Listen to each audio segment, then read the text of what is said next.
Number 2 مصنف کنہیا لال کپور، صفحہ number 8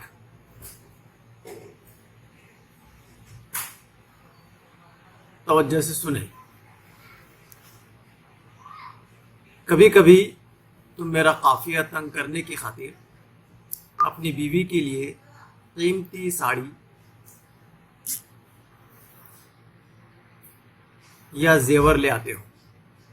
اسے پہن کر جب تمہاری بیوی شیخی بگاڑتی ہے، یہ ساڑی 500 میں آئی ہے، یہ زیور 2000 روپے کا ہے، تو میری بیوی کے سینے پر سانپ لوٹنے لگتے ہیں اور وہ اسی دن سے فرمائش کرنے لگتی ہے کہ اس سے قیمتی ساڑی یا زیور لائیے، نہیں تو مجھے کھانا ہضم نہیں ہوگا اور نہ ہی نیند آئے گی۔ گزشتہ اتوار کو تمہاری بیوی نے اپنے بچے کے جنم دن پر 25 عورتوں کو مدعو کیا۔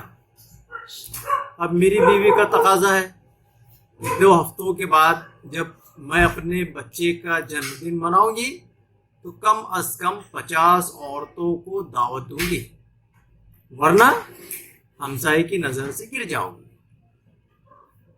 ہر بات میں ایک دوسرے کو نیچا دکھانے کی تمنا یہ رنگ لائی ہے کہ اب ہماری بیماریوں کے معاملے میں بھی ہم ایک دوسرے سے بازی لے جانے کی کوشش کرنے لگے ہیں۔ چنانچہ میری بیوی کہتی ہے کل رات منّے کو 104 ڈگری بخار تھا، بیچارہ ساری رات ہائے ہائے کرتا رہا۔ تو تمہاری بیوی فوراً منہ بنا کر جواب دیتی ہے 104 ڈگری بخار بھی کوئی بخار ہوتا ہے؟ 3 دن ہوئے ہماری بڑی منی بیمار پڑ گئی، تھرما میٹر لگایا تو معلوم ہوا 106 ڈگری بخار ہے۔ وہ 6 گھنٹے بے ہوش پڑی رہی، لیکن میں ذرا بھی نہیں گھبرائی، ڈاکٹر تک کو فون نہیں کیا، سوچا بخار ہی تو ہے، خود بخود اتر جائے گا۔ طلبہ توجہ سے سنیں۔ سبق نمبر 2 اپنے ہمسائے سے، مصنف کنہیا لال کپور۔ درجہ بالا اقتباس کا بغور مطالعہ کر کے دی ہوئی سرگرمیاں مکمل کیجیے۔ سرگرمی نمبر 1، اقتباس کے مطابق ذیل کے نکات کو مصنف اور مخاطب ہمسائے کے کالم میں تحریر کیجیے۔ نکات نمبر 1، 500 کی ساڑی۔ نکات نمبر 2، کھانا ہضم نہ کرنا۔ نمبر 3، 50 عورتوں کی دعوت۔ 4، 106 ڈگری بخار۔ یہ سرگرمی طلبہ خود حل کرے۔ سرگرمی نمبر 2، مصنف اور ہمسائے کی بیویوں کی ایک دوسرے کو مرعوب کرنے والی حرکتیں مختصراً بیان کیجیے۔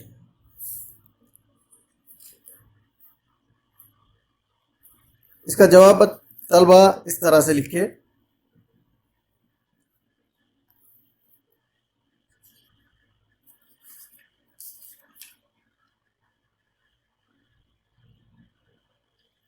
مصنف اور ہمسائے اور ان کی بیویاں، مصنف و ہمسایہ اور ان کی بیویاں ایک دوسرے کو مرعوب کرنے کے لیے جھوٹی شان دکھانے کا نت نیا حربہ استعمال کرتے ہیں۔ کبھی مصنف کی طرف سے ہوتی پہل تو کبھی ہمسائے کی طرف سے ہوتی ہے۔ ہمسایہ مصنف کو ذہنی پریشانی میں مبتلا کرنے کے لیے اپنی بیوی کے لیے قیمتی ساڑی اور زیور لے آتے ہیں، جسے پہن کر ہمسائے کی بیوی مصنف کی بیوی کے سامنے شیخی بگاڑتی ہے، یعنی بڑی بڑی باتیں کہتی ہے، ڈینگیں مارتی ہیں کہ یہ ساڑی 500 میں آئی ہے، یہ زیور 2000 روپے کا ہے۔ تو مصنف کی بیوی کے سینے پر سانپ لوٹ جاتا ہے اور وہ اسی دن مصنف سے فرمائش کر بیٹھتی ہے کہ اس سے زیادہ قیمتی ساڑی اور زیور نہیں آئے تو کھانا پینا اٹھنا بیٹھنا حرام کر دوں گی۔ اسی طرح ہمسائے کی بیوی نے بچے کے جنم دن پر 25 عورتوں کو دعوت دی تو مصنف کی بیوی نے 50 عورتوں کو دعوت میں بلانے کا پلان بنایا۔ ان لوگوں کی اس قسم کی حرکتیں ان معاملات میں بھی ظاہر کر ہونے لگی جہاں نہیں ہونا چاہیے تھا۔ جیسے مصنف کی بیوی نے کہا کہ ان کے منع کو 104 ڈگری بخار تھا، وہ ساری رات بے چین رہا، تڑپتا رہا۔ اس پر ہمسائے کی بیوی نے کہا اس کی بیٹی کو 106 ڈگری بخار تھا، جس کے سبب وہ 6 گھنٹے تک بے ہوش پڑی رہی، پھر بھی وہ ذرا بھی نہیں گھبرائی، یہاں تک کہ ڈاکٹر کو بھی نہیں بلوایا۔ اسی طرح طلبہ اسی اقتباس پر مبنی، ذاتی رائے پر مبنی تیسری سرگرمی، تیسرے نمبر کی، کہ جن غلط رویوں کے خلاف سبق اپنے ہمسائے سے لکھا گیا ہے انہیں لکھیے۔ طلبہ بذات خود اپنی رائے میں بھی، اپنے الفاظ میں بھی اس کے جواب لکھ سکتے ہیں۔ جواب: سماج و معاشرہ مختلف و متضاد خوبیوں و خامیوں اور فطرتوں کے حاملین پر مشتمل ہوتا ہے، یعنی سماج میں مختلف قسم کے لوگ پائے جاتے ہیں۔ جب یہ موضوع شدت اختیار کر جاتا ہے تو گفتگو اور تحریر کا عنوان بننے لگتا ہے اور شاعر و ادیب کو موقع ہاتھ آ جاتا ہے۔ بعض لوگ اپنی جھوٹی شان دکھانے کے لیے شیخی بگاڑتے ہیں،